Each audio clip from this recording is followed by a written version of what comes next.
mga katotohanan, balitang mapagkakatiwalaan, balitang may paggagamitan. Skip the scroll and stream at every 36 news stream. Kasama si Justin Di sa neto makibalita, makialam, matuto at magdesisyon. Tama magdesisyon ang tama Skip the scroll and stream at every 36 news stream. Kasama si Justin Di sa neto makibalita, makialam, matuto at magdesisyon na tama.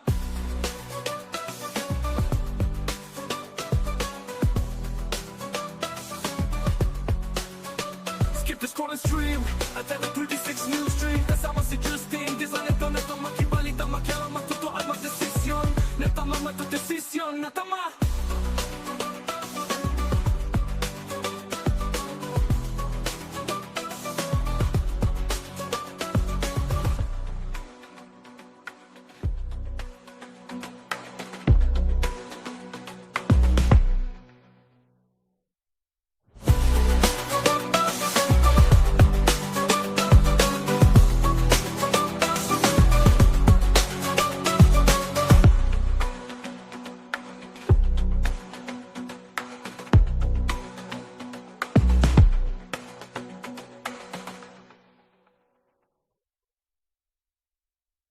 Balitang makatotohanan, balitang mapagkakatiwalaan, balitang may paggagamitan. Skip the scroll and stream at every 36 news stream. Kasama si Justin Di sa neto makibalita, makialam, matuto at magdesisyon. Tama magdesisyon ang tama Skip the scroll and stream at every 36 news stream. Kasama si Justin Di sa neto makibalita, makialam, matuto at magdesisyon na tama.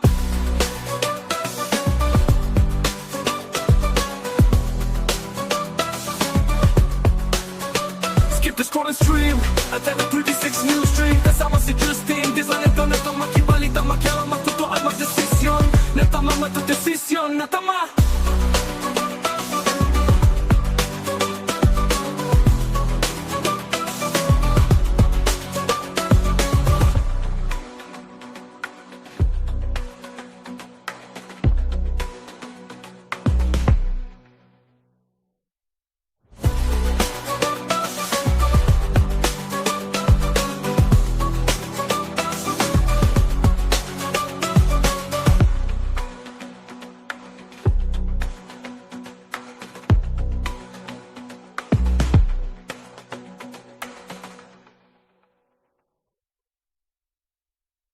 Balitang makatotohanan, balitang mapagkakatiwalaan, balitang may paggagamitan. Skip the scroll and stream at every 36 news stream. Kasama si Justin Di sa neto makibalita, makialam, matuto at magdesisyon. Tama magdesisyon ang tama Skip the scroll and stream at every 36 news stream. Kasama si Justin Di sa neto makibalita, makialam, matuto at magdesisyon na tama.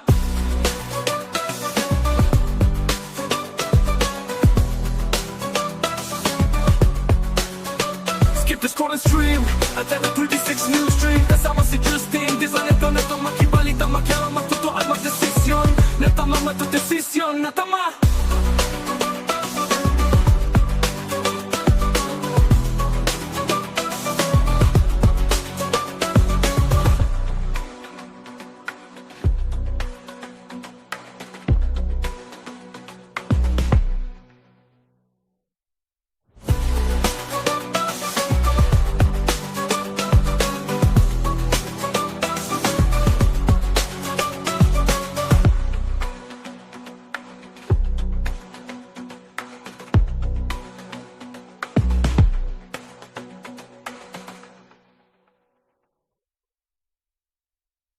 Balitang makatotohanan, balitang mapagkakatiwalaan, balitang may paggagamitan. Skip the scroll and stream at every 36 news stream. Kasama si Justin Di sa neto makibalita, makialam, matuto at magdesisyon. Tama magdesisyon ang tama Skip the scroll and stream at every 36 news stream. Kasama si Justin Di sa neto makibalita, makialam, matuto at magdesisyon na tama.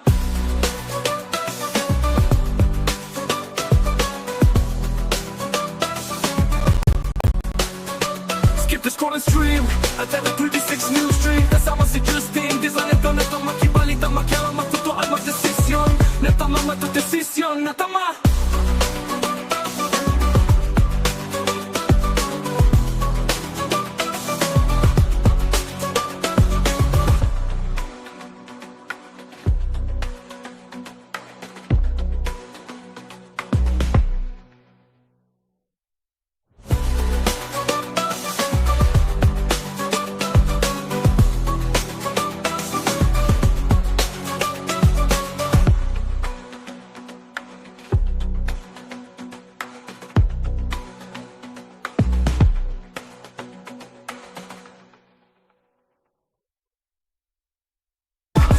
Balitang makatotohanan, balitang mapagkakatiwalaan, balitang may paggagamitan. Skip the scroll and stream at every 36 news stream. Kasama si Justin Di sa neto makibalita, makialam, matuto at magdesisyon. Tama, magdesisyon ang tama, Skip the scroll and stream at every 36 news stream. Kasama si Justin Di sa neto makibalita, makialam, matuto at magdesisyon na tama.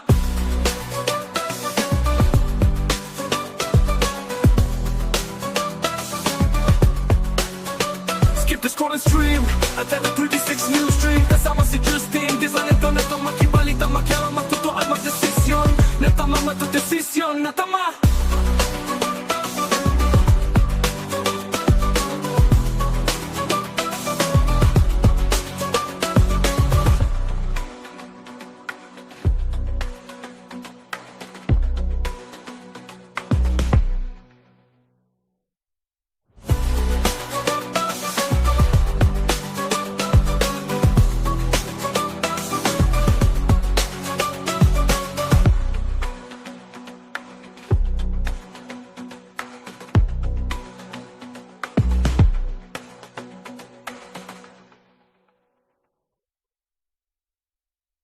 Balitang makatotohanan, balitang mapagkakatiwalaan, balitang may paggagamitan. Skip the scroll and stream at every 36 news stream. Kasama si Justin Di sa neto makibalita, makialam, matuto at magdesisyon. Tama, magdesisyon ang tama, Skip the scroll and stream at every 36 news stream. Kasama si Justin Di sa neto makibalita, makialam, matuto at magdesisyon na tama.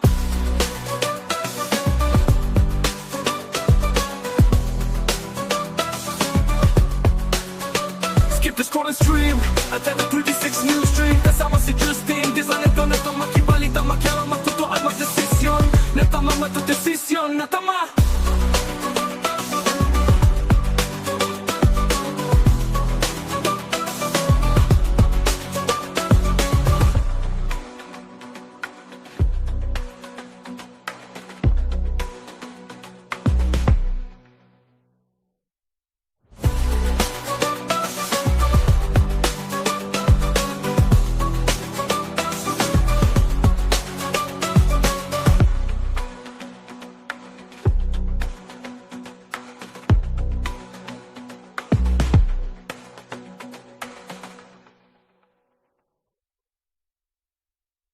Balitang makatotohanan, balitang mapagkakatiwalaan, balitang may paggagamitan. Skip the scroll and stream at every 36 news stream. Kasama si Justin Di sa neto makibalita, makialam, matuto at magdesisyon. Tama, magdesisyon ang tama, Skip the scroll and stream at every 36 news stream. Kasama si Justin Di sa neto makibalita, makialam, matuto at magdesisyon na tama.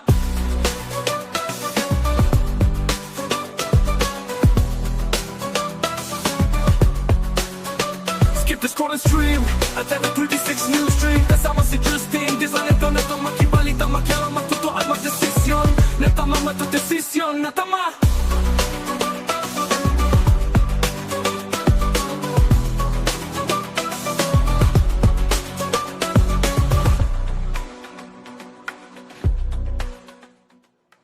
Isang magandang umaga ho mga kabalen. Araw ho ng Biyernes ngayon at welcome sa inyong paboritong programa tuwing alas 10:15 ng umaga.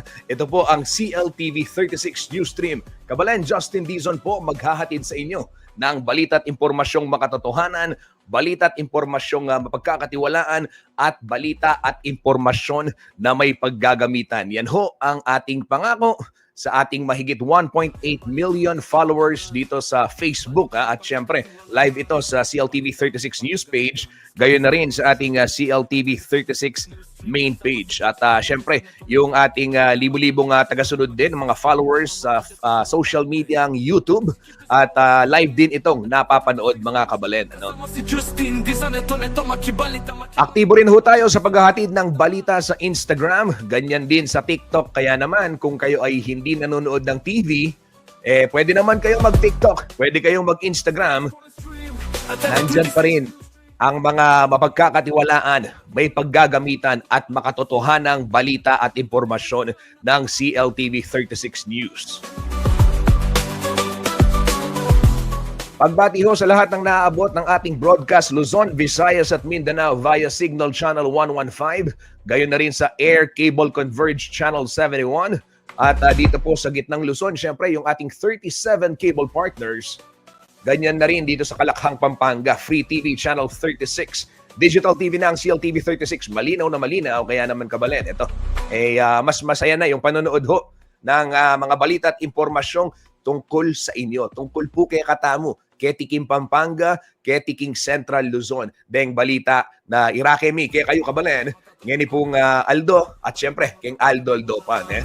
Balitang may paggagamitan. Skip the scroll and stream at every 36 news stream. Kasama si Justin Di sa neto makibalita, makialam, matuto at magdesisyon. Tama, makidesisyon ang tama Pagbati sa pamilya Quiroz ng Arayat, Pampanga, nakatutok sa mga oras na ito. At syempre ang aking kaibigan mula sa Santo Domingo, Minalin, Joel Stephen Manalo, nanonood din. Maraming salamat sa pagtutok dito sa programang CLTV 36 News Stream. Ito po mga kabalen, araw ho ng Biyernes ngayon, Sipit Day, Amanwanda. But of course, may pasok, marami pa rin ang abala sa mga gawain sa eskwela, sa gawain sa trabaho, at syempre mga gawaing bahay na ihahanda rin dahil mag-weekend. Of course, alamin natin muna sitwasyon ng trapiko sa malaking bahagi po ng siyudad ng San Fernando, Pampanga. Ito medyo mga nasa screen natin para hindi masyadong gumagalaw itong mga sasakyan. Ito po yung real-time traffic situation sa siyudad ng San Fernando, Pampanga via City Public Order and Safety Coordinating Office o si POSCO live feed. Mga kabalen? Balitang makatotoanan, balitang mapagkakatiwalaan, balitang may paggagamitan. Skip the scroll and stream at every 36 news stream. Kasama si Justin Di sa neto makibalita, makialam, matuto at magdesisyon. Ito, silipin muna natin sitwasyon ng trapiko sa malaking bahagi ng San Fernando, Pampanga. Dito ho sa may area ng Del Rosario.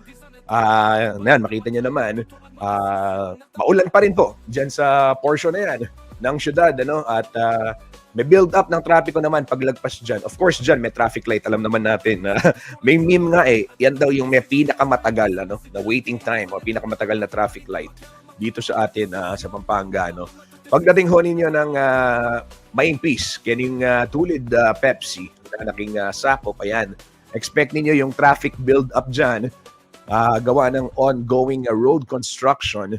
At isang linggo na lamang ay September na. I-follow up natin kasi ayon ho sa DPWH, extended at yung delayed project to dapat July natapos to. Pero na-delay at second deadline nila September. So tingnan natin kung aabot sa second deadline itong na-delay na proyektong ito. Tapos ito mga kabalen, pagdating natin ng San Isidro yan, medyo lumuluwag na yung sitwasyon ng trapiko dyan. But then again, when you approach yung southern part po ng city, paglipat nyo ng intersection, yan. May pagdating pa lamang ng intersection Dolores at meron ng traffic build-up. Ganyan din ho sa may Dolores Macabacle. Kitang tulid JBL. Okay? May pagbigat din ng daloy ng trapiko sa portion na yan. At dito rin sa may Consunji Street, downtown, Phuket, ang tulid BPI, papunta munisipyo, at yun muna mga traffic build-up. At ganyan din sa may San Juan, dito sa area ng San Juan, papunta Palawi, traffic din. So mabigat po ang daloy na trapiko sa malaking bahagi ng siyudad San Fernando sa mga oras na ito. Yan ho ang real-time traffic monitoring hatid sa atin ng si POSCO. Yan.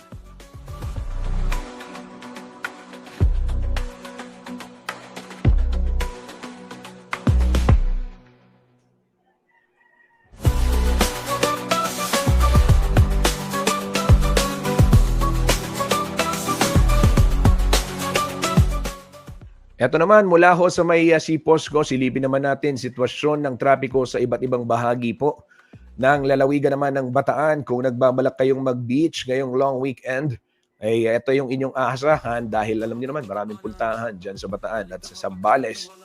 Meron ding press conference sa darating na susunod na linggo. Yung DOT, Department of Tourism, sa Subic gaganapin upang talakayin din siyempre yung iba't ibang programa ng pamahalaan, gayon na rin yung mga pribadong sektor kaugnay ng pagpapaigting ng turismo dito po sa Central Luzon. And when you talk about tourism, ayan, of course, ang dami nating pwedeng ipagmalaki. Yun sa Pampanga, yung culinary tourism, yung food tourism, mga puntahan din, pasyalan, meron tayong mga hotels, no? Mga resorts, villas. Then when you go to Bataan, Zambales, Aurora, of course, napakaganda ho ng mga dagat dyan. Talaga namang pwedeng pasyalan, Nueva Ecija and Tarlac, marami ring mga farm resorts at mga bundok na pwedeng akyatin, no? So nature man, shopping man, talagang dito ho sa Central Luzon ipinagmamalaki natin yan. Kaya naman kung nagbabalak kayong mamasyal ngayong long weekend at tutungo ng Bataan, ito po yung sitwasyon ng trapiko sa malaking bahagi ng nasabing lalawigan.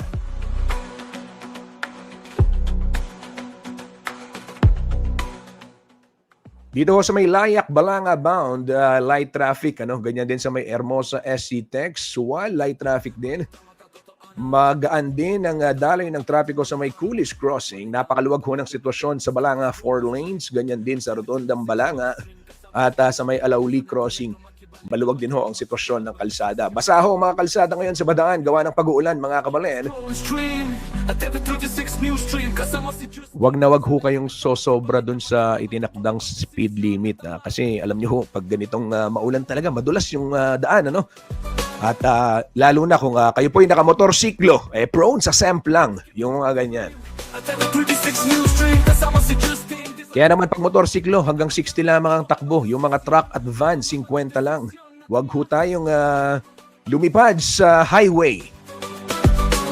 Mga pribadong sasakyan, 80 at 70 naman para sa mga PUV. Yan ho ang sitwasyon ng trapiko dyan sa lalawigan ng Bataan via One Bataan Command Center.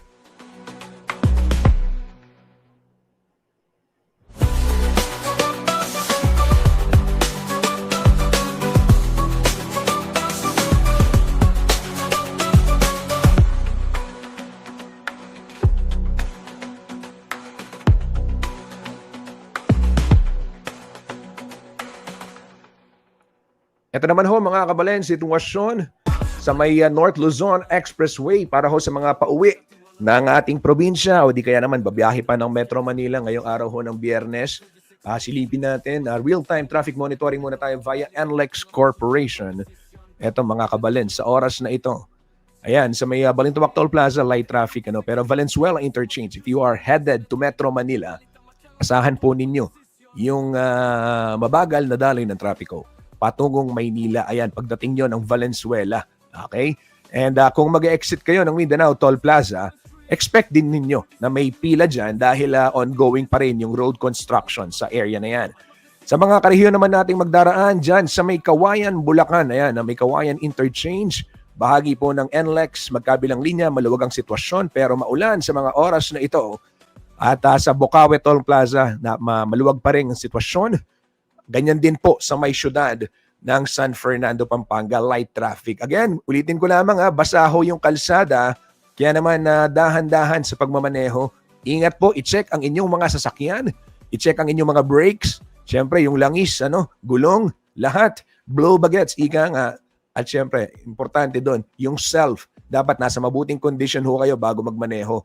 Never, ever, ever, ever nyo pong susubukan. Wag magmaneho na nakainom, lalo na long weekend ngayon, paalala.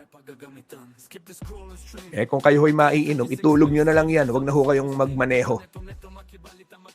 Maniwala ho kayo sa dinami-dami ng naibalita nating aksidente. Laging under the influence ang driver. O road crash, sorry, hindi pala aksidente. Pag aksidente kasi, ibig sabihin, walang may kasalanan. Pero kung nag-drive ka ng lasing, hindi mo pwedeng sabing aksidente yon. In the first place, dapat wala ka sa likod ng manibela kung nakainom ka. Di ba? So yan ho mga kabalen, paalala ni Kuya Justin, real talk lang tayo. Kung ikaw ay tinamaan, problema mo na yon. Huwag kang mag-drive ng nakainom. Hindi maganda yan mga kabalen. Hindi lang ikaw, hindi lang yung sarili mo, yung linalagay mo sa panganib. Pati yung ibang tao. Pati yung ibang responsableng tao. Di ba? Pati yung mga tao na gusto lang makauwi sa kanilang pamilya. Yung mga taong pagod. Yung mga taong naghihintay ng gusto nang magpahinga. Uuwi din. O di kaya naman may trabaho, may kailangan gampanan ng tungkulin, o di kaya naman gusto lang maglibang, di ba? Inosente pero madadamay dahil merong mga lasing na magmamaneho. So yan ho, lagi yan. Kahit tanungin ninyo yung LTO, tanungin niyo yung mga pulis, sa lahat po ng nire-respondihan nila, kahit yung si Posco. Kung motorsiklo man yan, kung kotse man yan, madalas, di naman 100%, pero madalas po sa mga road crash incident, nakainom. Ito hong mga driver. Desisyon tama, magdesisyon ang tama Maging responsable ho tayo sa pagmamaneho at ingatan natin ang ating sarili, gayon din yung ating kapwa. Magkibalita Yan, matyaga, mga matuto kababayan. at magdesisyon na tama.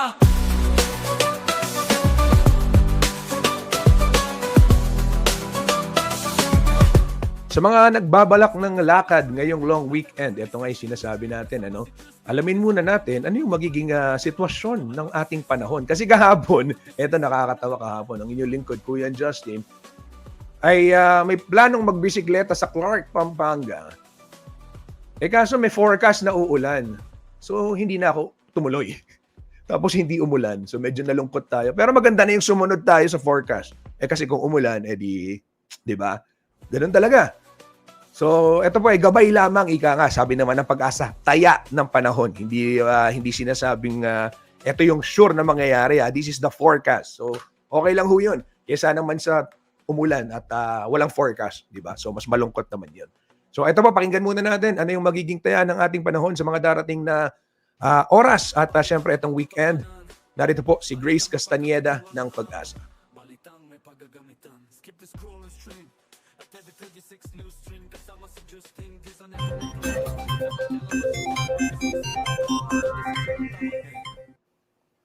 Magandang umaga sa ating lahat. Narito ang update ukol sa maging lagay ng ating panahon.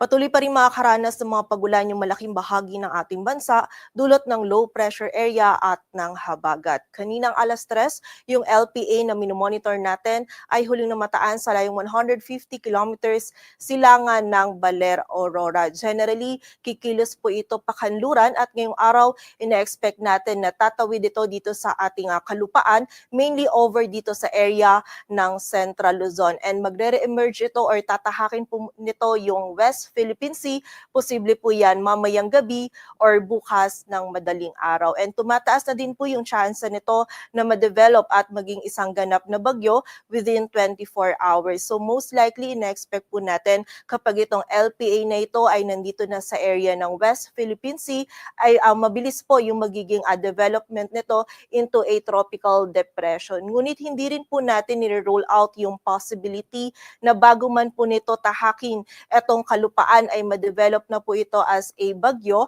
So possible po earliest development natin as a tropical depression is ngayong araw. And ina-expect po natin kapag ito ay naging isang ganap na bagyo na ngayong araw, ay magtataas po tayo agad ng wind signals dito sa ilang area ng northern at central Luzon. So patuloy lamang pong mag-antabay sa updates na ipapalabas ng Pag-asa. And bukod po dito, kahit man as a bagyo or as a low pressure area, expect po natin for today na significant po yung rainfall or yung mga pag-ulan na dadalhin nitong weather system na ito dito sa malaking bahagi ng Luzon ngayong araw. So doble ingat po para sa ating mga kababayan sa posibilidad ng mga pagbaha at pagguho ng lupa. Samantala, ang habagat naman patuloy din magdudulot ng mga pag-ulan ngayong araw, lalong-lalo na dito sa western section ng Luzon, ng southern Luzon, Visayas at Mindanao. So muli po, doble ingat pa rin sa mga kababayan natin sa posibilidad ng mga pagbaha at pagguho ng lupa. And ina-expect po natin itong mga pag-ulan na dala ng LPA at ng habagat ay magpapatuloy po hanggang bukas. And for the rest of our long weekend naman or by Sunday or Monday is medyo mababawasan na po yung mga pag-ulan na ating mararanasan. Maliban na lamang po sa mga pag-ulan na dulot pa rin ng habagat dito sa may western section ng Luzon.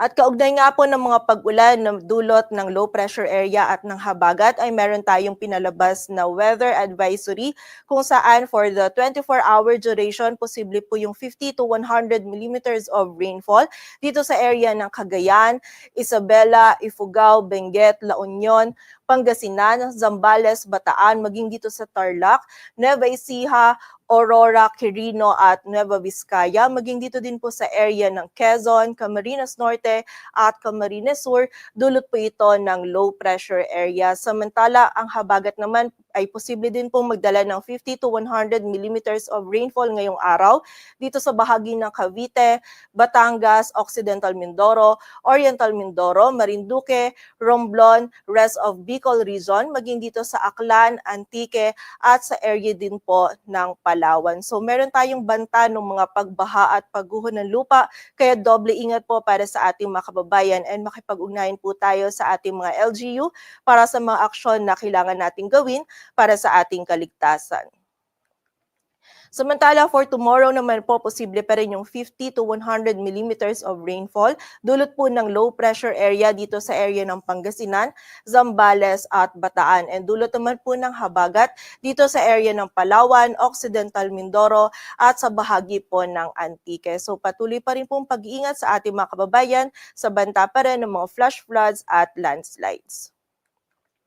At para nga sa maging lagay ng panahon ngayong araw ng Biyernes, magiging maulap po yung kalangitan, posible yung mga katamtaman hanggang sa mga malalakas na pagulan dito sa bahagi ng Metro Manila, maging sa Central Luzon, Ilocos Region, Cordillera at Missive Region, maging dito din sa area ng Cagayan Valley, dito sa bahagi ng Rizal, Quezon, Laguna, Camarines Norte at Camarines Sur, dulot po ito ng low pressure area. Samantala, for the areas naman ng Mimaropa, Cavite, Batangas at sa nalalabing bahagi pa po ng Bicol Region ay may mararanasan din tayong mga katamtaman at mga malalakas na pagulan na dulot naman po ng habagat. So muli po, pagiging alerto pa rin sa ating mga kababayan sa banta ng mga pagbaha at pagguho ng lupa. And kapag po tayo ay lalabas, huwag pa rin natin kalilimutan yung mga pananggalang po natin dito sa mga pagulan na ito. Agwat ng temperatura dito sa Metro Manila ay mula 25 to 31 degrees Celsius. Samantala dito naman sa bahagi ng Visayas at Mindanao, ito pong area ng Palawan, maging ang Western Visayas, ang bahagi din ng Negros Island Region, Zamboanga Peninsula, Bar, maging yung area din ng Soc-Sargen, Lanao del Norte at Misamis Occidental ay makakaranas din po ng maulap na kalangitan. Posible po yung katamtaman at kung minsan ay mga malalakas na pagulan, lalong-lalo na yan dito sa ilang areas ng West Visayas, kaya patuloy pa rin pong pag-iingat para sa ating mga kababayan. Samantala, for the rest of Visayas and Mindanao naman, magiging bahagyang maulap hanggang sa maulap po yung ating kalangitan. May mga isolated na mga pag-ulan po tayong mararanasan, dulot po ito ng habagat. And posible pa rin po na kung minsan makaranas tayo ng mga malalakas na pag-ulan, kaya doble ingat pa rin sa posibilidad ng mga pagbaha at pagguho ng lupa. Agwat ng temperatura sa Cebu ay mula 26 to 31 degrees Celsius at sa Davao naman ay 24 to 32 degrees Celsius. Para naman po sa lagay ng dagat baybayin ng ating bansa, wala po tayong nakataas na gale warning, kaya malaya makakapalaot yung mga kababayan natin mga isda, pati na rin yung may mga maliliit na sasakyang pandagat. Dito sa Metro Manila, ang araw ay sisikat mamayang 5:43 ng umaga at lulubog mamayang 6:15 ng hapon. Patuloy po tayo magantabay sa updates na ipapalabas po ng Pag-asa at para sa mas kumpletong impormasyon, bisitahin ang aming website pag-asa.dost.gov.ph. At para naman po sa mga heavy rainfall warnings or yung mga rainfall at thunderstorm advisories na pinapalabas po ng ating mga regional offices, bisitahin lamang ang aming website panahon.gov.ph. At yan po muna ang latest dito sa Weather Forecasting Center ng Pag-asa. Grace Castañeda, magandang umaga po. Skip the scroll and stream at the 36 news stream. Kasama si Justin, di sa neto na itong makibalita, makyara, magtutuan, magdesisyon. Na tama, matudesisyon, na tama.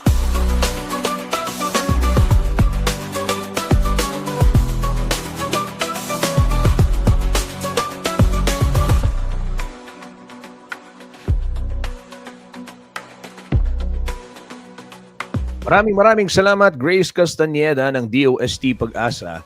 At ito mga kabalena, sa oras na ito, silipin muna natin at yung ating foreign exchange as of 10 a.m. ngayon pong araw ng Biyernes yan. August 22, at 2025. Ito po, hindi pa nagko-close. So as of 10 a.m., ang palitan po ng piso kontra dolyar ay 57 pesos 22 centavos. At para ho sa ibang currency, ito naman yung ating Japanese yen is 38 centavos, yung pound ay 76 pesos 75 centavos, Hong Kong dollars is 7 pesos 32 centavos, Saudi Riyal is 15 pesos 24 centavos, dirham is 15 pesos 58 centavos. Yung pong euro ay 66 pesos 44 centavos, Korean won is 04 centavos, at Chinese yuan 7 pesos 97 centavos. Natama mo ito desisyon, natama.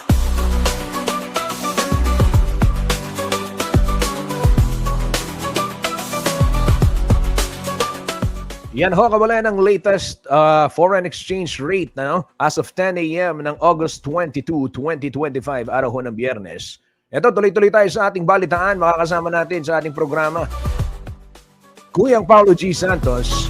May dalang balita kaugnay ng kanyang paglalakbay at pag-iimbestiga. Opo, dyan sa bayan ng Candaba, Pampanga. Ito, papakita ko lamang yung mga video para ready tayo. Ito si Kuyang Paulo G. At nandito ko sa programa. Paulo G. Santos, isang magandang umaga.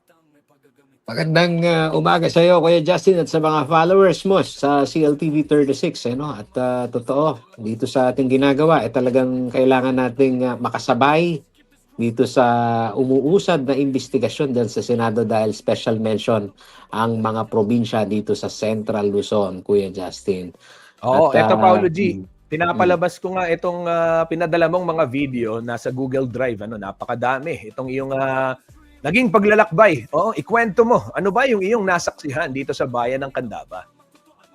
Oo, Kuyang. Una, dito sa mga kalsada na atin munang nadaanan, talagang hindi lang ho yung mga flood control ang tinamaan dito sa pagragasa ng mataas na tubig, baha, kundi pati yung mga main road at gayon na rin lalo na yung farm to market road. Dahil alam naman natin ang kabuhayan ng mga kababayan natin dito sa 4th District, Kuya Justin, pagsasaka. Pagka tag-init, yan talagang mataas ang productivity rate ng palay dyan sa area ng Candaba, Pampanga. At mula sa Kabayanan, Kuya Justin, binibay natin yung area ng San Miguel hanggang dito sa area ng Barangka. Itong area ng Barangka, Kuya Justin, isa ito sa mga flood-prone area na hindi biro yung taas ng tubig. At sa ating pagsilip, Kuya Justin, sa mga komunidad, makikita natin yung klase pa lang ng kanilang buhay, napakapayak. At pero nag-adjust na rin talaga ang tao dito sa mataas na tubig.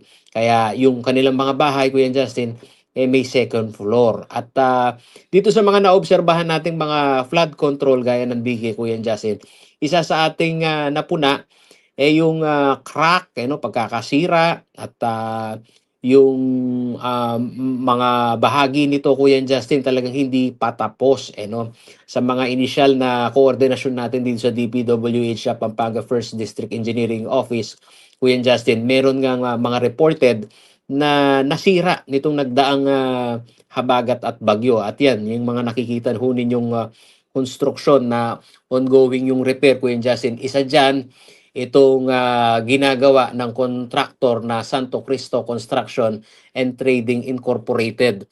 Yang nakikita nyong bako na yan, keng Kapampangan, sisilsilan din yan ho muli hong isinasagawa at tinatanggal yung bahagi na gumuho, Kuya Justin, kung bakit yung kabilang dike hindi naman nakasemento at ito'y nakaharap dito sa mismong agricultural land na kapag umuulan, Kuya Justin, talagang mataas ang tubig at nag-overflow, miyat-ba in Danum, ketang Malisik River. At dito nangyari nga, Kuya Justin, na itong mismong konkreto may lunakya hangara rening kaya katamong kasabing magsasakay mga local farmer natin diyan, Kuya Justin, pagka nga naman yung lupa pila, pagka yan talagang mataas ang tubig, yan ay bumagsak, Kuya Justin. Inobserbahan din natin kung ano yung mga na uri ng bakal no, na ating nakita.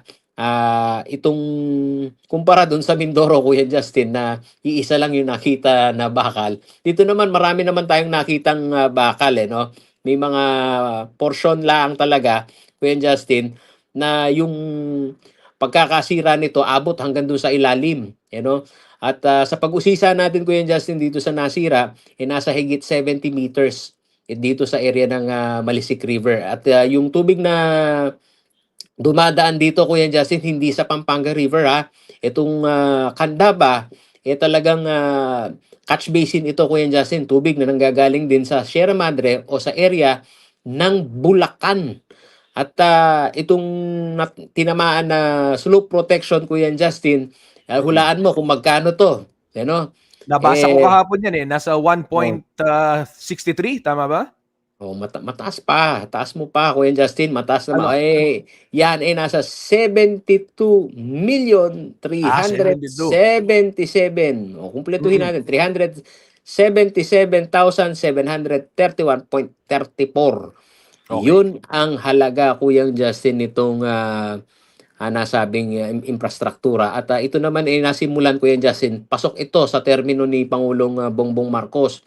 Dahil Oo. iyan nasimulan noong August 16, 2023 at yung contract expiry date niya Oo. April 26, 2024.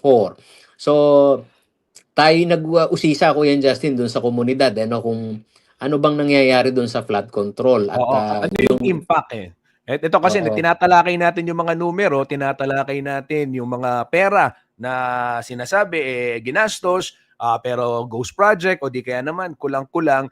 Pero ito ano yung impact dun sa community? Kasi Kuyang Paulo, ako kahapon personally, when I heard about this story, nung pinalita mo nakapasok sa warranty di ba sabi. Pero meron ako yeah. nabasang comment and I agree with the comment of that netizen, no, yung ating kabalen. Sabi niya, hindi ito tungkol sa warranty. Kasi pag, okay, warranty, sige. Pero yung flood control project, ito considering isang taon lamang o more than 1 year mula nang makumpleto, nasira na. Sa halagang binanggit mo na 70 plus million, Mm. ay Mm. parang hindi naman yata reasonable. 'Di ba? Andiyan naman ka ring cellphone nung makantaya laging gamit 2 years warranty, 3 years warranty, o nung nalo lang gamit, di ba? But for this, parang ang bilis masira. Yun lang naman At ano yung impact sa ating mga kababayan? Lalo na itong mga nagdaang pananalasa ng bagyo. Ang totoo diyan, Kuya Justin, yung tao dun parang hindi na naniniwala sa slope. I mean dito sa mga flood control project ng Oo. gobyerno. Kasi Mm. intindido sila sa kada proyekto may kita. At itong ang Malisik River, Kuya Justin, pagka tinanong mo yung mga project engineer, iba-iba yung pace nito. At ang nangyayari, may project ang regional, may project ang district, gano'n. So totoo yung sinasabi ni Governor Lilian Nanay Pineda, napapatsi-patsi. So ang senaryo, Kuya Justin, kung pag-uusapan natin yung ito ba'y may flood, I mean itong Nakokontrol master ba plan, talaga yung flood? Oo. oo, at kung ito'y nakokontrol ba, ang sinasabi ng mga tao parehas lang daw. Kung gaano kataas yung tubig, gano'n din naman yung dumarating sa kanila, lalong-lalo na kapagka Mm. yung habagat tumagal, Yun yung obserbasyon ng mga magsasaka do'n. Pero Oo. nagpapasalamat naman sila, Kuya Justin, kapagka kasi may proyektong flood control do'n sa kanilang area, napagbubuti daw yung farm to market road na higit na kailangan ng mga magsasaka do'n. Kasi sa Okay. totoo lang, hindi lang mga palay ang nakita. Oo, Paulo G, nawala ka. Na-mute ka, may nag-ring. Ayan, hintayin lang ho natin. Medyo nawala lang si Paulo G. Santos.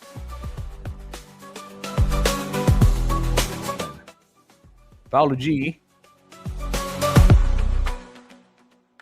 Paulo G. Santos. Nandiyan ka pa? Ay, nawala ho si Paulo G, mga kabalen. Balikan natin maya-maya. Ito, na-disconnect lang. Wait lang natin. Sige, babalik siya. Balitang may pagagamitan. Skip Paolo G, na-disconnect ka. Yan. Chat ko. Yan. Paolo G. Yan. Paolo G. Okay, sige. Balikan natin si Paolo G. Santos. Eto na. Pao? Wala pa. Okay, sige. Babalikan ho natin si Paolo G. Santos. Kaugnay ng balitang yan. Pero ito nga ho mga kabalen, yung detalye. Abangan ho ninyo yung buong detalye. Ito, kinikwento ni Kuyang Paulo, yung kanyang karanasan. Meron itong nabanggit 70 plus million. I stand corrected doon sa nabanggit ko kahapon. I think it was the whole project, yung 160 something plus. Ito ay face by face nga, gaya lang na-explain kanina. But for this, ito mga kabalen, gaya nga ng nabanggit ni Paolo G. Santos kanina, kailangan masiyasat dahil ito bagamat pasok sa warranty, itong mga kababayan natin hindi naman nararamdaman yung impact. At ang sinasabi nila, nakakatulong yung mga flood control projects dahil may kasabayan na farm to market roads. Basta yun daw ang kanilang kailangan. So abangan ho ang buong kwento. At syempre yung panig din ng DPWH at ng kontraktor kaugnay ng balitang yan. Bubuin ni Kuyang Paulo G. Santos. Pero yan ho yung kanyang personal na nasaksihan. At yan ho yung kwento sa kanya ng mga taong bayan sa pagbisita sa bayan ng Candaba, Pampanga. So, sige, tuloy-tuloy tayo sa ating pagbabalita. Okay na daw si Paulo G. Okay, maraming salamat Paulo G. Santos sa iyong ulat.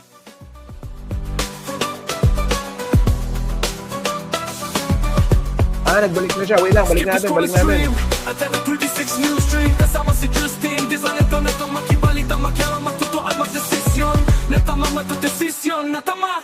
Sige, sa ibang balita naman tayo. Tuloy-tuloy lang tayo sa ating paghahatid ng balita at impormasyong makatotohanan, may paggagamitan at syempre mapagkakatiwalaan. Ito ho mga kabalen, sa syudad ho ng San Fernando, Pampanga ay isinusulong itong tinatawag na Urban at Peri-Urban Agri Program. At kung ano ito, makinig ho tayo, narito ang report.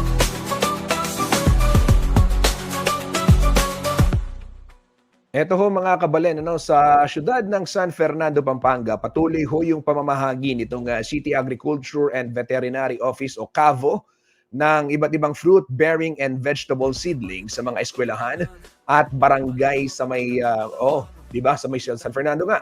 Sa pamamagitan ho nito ng kanilang City Nursery and Multiplier Farm.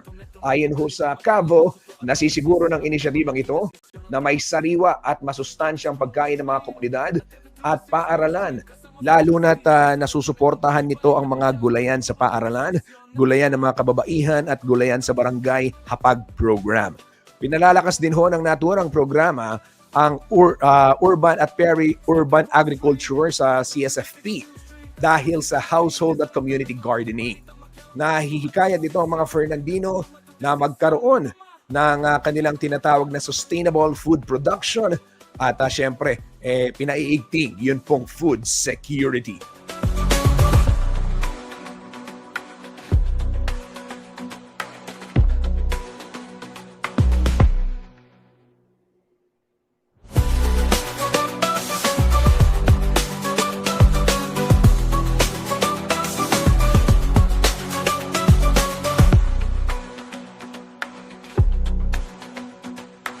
Ito naman ho mga kabalen, ongoing pa rin ang pagdiriwang ng Kamaru Festival dyan ho sa Magalang, Pampanga. Kaya naman iniimbitahan po ang lahat ni Mayor Malu Lacson na makisaya sa kanila pong iba't ibang inihandang aktibidad. Kaugnay nga nitong nasabing selebrasyon, pakinggan ho natin ang imbitasyon ng alkalde ng Magalang, Pampanga, kaugnay ho nitong Kamaru Festival. Ang lokal na gobyerno ng Magalang, kasama yung mga Magalenyo, ay inaanyayahan po kayo na makilahok at manood sa mga activities pa na sumusunod para sa Piyestang Kamaru. Meron po tayong dancing dyan at iba-iba pang mga activities na talagang mag-enjoy po kayo. Sana po makapiling namin kayo sa pag-celebra ng aming fiesta sa Sunday on August 24. Asahan po namin kayo.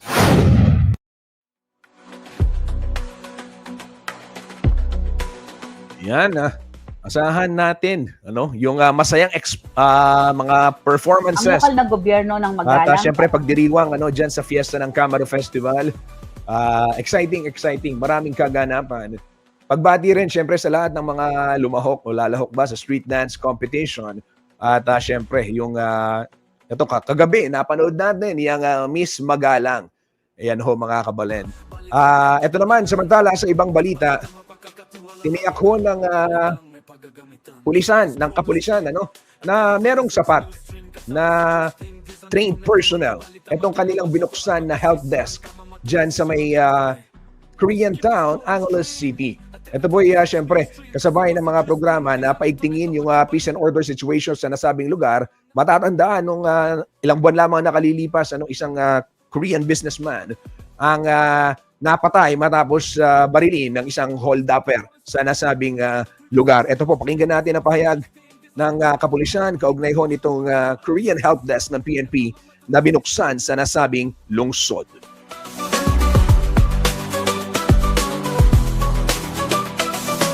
As of now, we conducted already inventory of all personnel who are graduates of Korean language. So sila yung ilalagay natin doon sa mga Korean desk natin. And tuloy-tuloy din yung ating partnership with the local Korean residents. So meron kami mga translator na volunteers. So in case of emergency, in case of any police assistance, ready sila, available sila to provide assistance also to us. As of now, we conducted already inventory of all personnel who are graduates of Korean language. So sila yung ilalagay natin. Balitang makatotohanan, balitang mapagkakatiwalaan, balitang may paggagamitan. Skip the scroll and straight. Yan ho ang tinig ni Police Brigadier General Ponce Peñones Jr., ang Direktor ng Police Regional Office 3. Kaugnay nito hong binuksang Korean Help Desk dyan sa syudad ng Angeles. Neto makibalita, makialam, matutuan, magdesisyon na tama. Kabalan, oras na at ako'y magpapaalam na. Maraming salamat sa lahat ng mga tumutok dito sa ating programa. Manatili ho kayo nakafollow lamang sa page ng CLTV 36 News para ho sa mga balita at impormasyong makatotohanan, mapagkakatiwalaan at ipaggagamitan. Mamaya ipi-play namin yung lahat ng interviews sa mic drop. Opo, yung mic drop portion natin, it's a digital program ng CLTV 36 News. Lahat po ng mga i-interview natin sa ating camera, walang cut, ipi-play natin, unfiltered, para makita rin ng taong bayan. After all, etong lalong-lalo na yung mga public officials na isinasalang sa tapat ng mikropono, ito paraan ng pagpapromote ng accountability. Diba? Mahalagang marinig din natin lahat ng tinig nila at lahat ng mga katanungan at ang mga sagot nila sa katanungan na ibinabato at ipinupukol sa kanila. So, yan abangan ninyo kung paano. At syempre yung kondukta rin ng interview para malaman din ninyo na ganito pala magtanong. At ito pala ang proseso ng pag-gather ng balita. So yan pong mic drop unfiltered voices. Mamayang hapon ipapalabas natin yung mga yung mga sound bites, ika nga, ng ating mga subject na nakausap itong kanina at kahapon. Muli, ito po si Justin Dizon. Maraming salamat sa inyong pagtutok sa ating programa. Like and share CLTV 36 News. Happy weekend mga kabalan. Ingat ho tayo, maulan, stay dry, stay safe, and God bless. Skip the scroll and stream at the 36 News Stream. Kasama si Justin Dizon. Neto makibalita, makialam, matutuan, magdesisyon na tama, matudesisyon na tama.